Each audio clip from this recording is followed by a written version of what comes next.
好来乡亲啊，新的一年转年就要到了。总统府开记者会来公布着总统、副总统的贺年卡、春联甲红包袋啊。春联是书法家陈杰山老师所写的“六顺和春”，代表事事顺利。这个台语嘛当解说做“六六大顺”。啊，那贺年卡是甲总统、副总统亲手所画的这个鸟狗的头像融入去设计当中。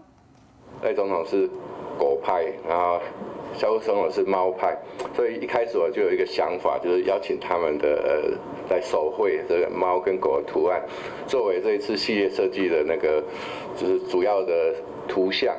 那大家看到他们画的真好，就是线条很自由，然后就是表情很真诚啊，就是还透露个有一种那个很温暖的感觉，所以这样的手绘啊，拿来当这种年节的那个主视觉是再好也不过了。这个贺年卡甲红包袋啊，是搭配着3种台湾原生食物的设计，展现着人甲自然共生的智慧。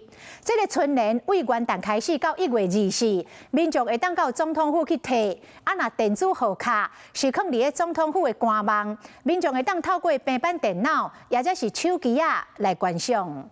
Hello， 我是林明瑞。想要抢先掌握最及时的新闻资讯吗？赶快订阅、按赞、开启小铃铛，锁定我们华视新闻的 YouTube 频道。